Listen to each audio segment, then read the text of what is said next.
Lula, ele, ao contrário do que a gente talvez pense, ele não tem muito exercício na economia do nosso país. Nesse momento, certo? Porque a gente vem do momento da pandemia, que, assim, subiu a inflação, a gente precisou subir a taxa de juros para quase 14% ao ano. Ou seja, se você emprestar dinheiro para o governo, você ganha quase 14% no ano. Aí você imagina, o cara que tem uma empresa, uma padaria, ele vai querer abrir uma outra padaria? Ou o cara vai querer emprestar o dinheiro para ganhar 14% ao ano? É por isso que serve a taxa de juros. Se ela tá alta, a economia dá uma esfriada. Quando ela esfria, os preços abaixam e a inflação dá uma segurada.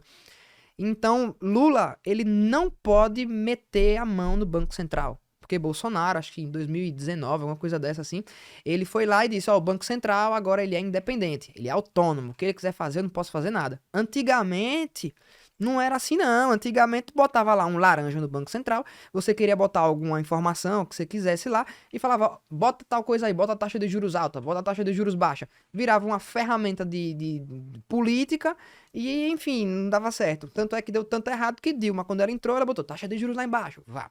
Aí todo mundo, uau, carros, uau, geladeiras, uau, isso aqui. Inflação saiu de mão, foi uma maluquice, teve até que tirar ela lá e botar o Michel Temer. Aí Temer entrou e falou assim: não, vamos fazer o certo, eu vou passar pouco tempo mesmo, nunca mais vou me eleger, então vamos deixar meu legado na história como um presidente bom. Então vamos subir a taxa de juros, vocês gritem o que vocês quiserem aí, até me tirem depois se quiser, mas eu vou resolver aqui o país. Subiu a taxa de juros, a inflação controlou. Aí depois foi quem? Aí depois foi Bolsonaro, aí Bolsonaro tem as histórias dele lá. Mas a política hoje ela é muito refém do Banco Central. Por isso que Lula tenta de tudo. E aí vai ele, Lula falando mal do Banco Central.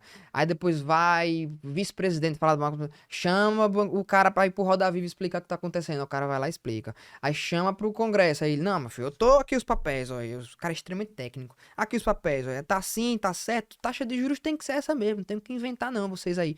Então, fica um disse-me-disse. Daqui a 2 anos, o presidente do Banco Central vai sair de lá, não vai ser mais o presidente do Banco Central, aí vai começar uma esculhambação nesse país, vai diminuir a taxa de juros, vai virar. Enfim, vai ser feio o negócio. Mas essa aí é a política que vivemos hoje.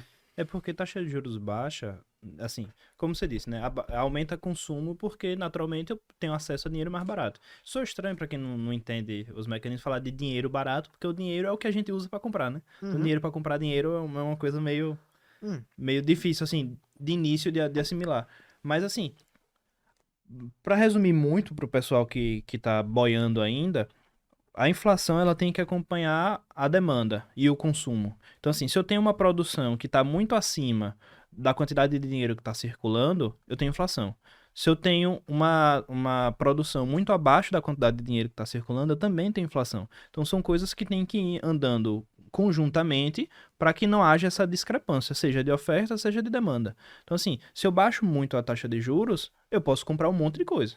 Só que diante desse alto volume de compra, isso vai gerar é tipo um efeito borboleta, né? Um efeito cascata lá na frente.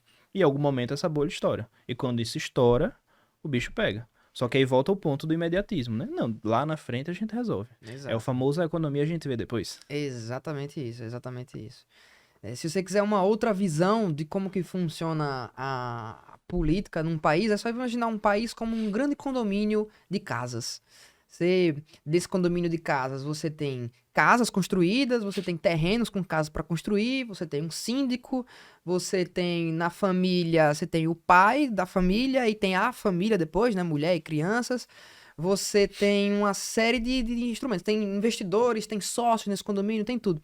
Mas nesse caso que eu tô explicando, Lula seria o síndico, os moradores desse condomínio seriam os políticos, as famílias dos políticos seriam a população que a gente tem, investidores seriam as pessoas que querem entrar para comprar novos terrenos, sócios são as pessoas que podem chegar para poder emprestar dinheiro para esse condomínio. Esse aí é cenário para você imaginar a política. Então, no momento que está acontecendo agora é que Lula, ele não consegue conversar direito com os donos dos prédios, das casas ali dentro, porque ele não consegue conversar bem com o pessoal.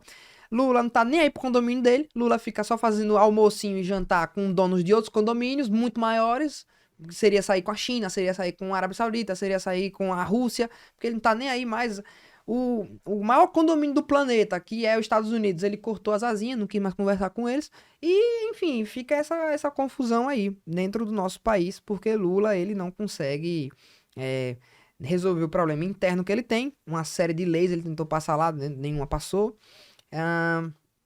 E os outros, a ligação que ele tem com os Estados Unidos, ele rompeu e tá aí agora, né? Com Rússia e China, desde criancinha agora.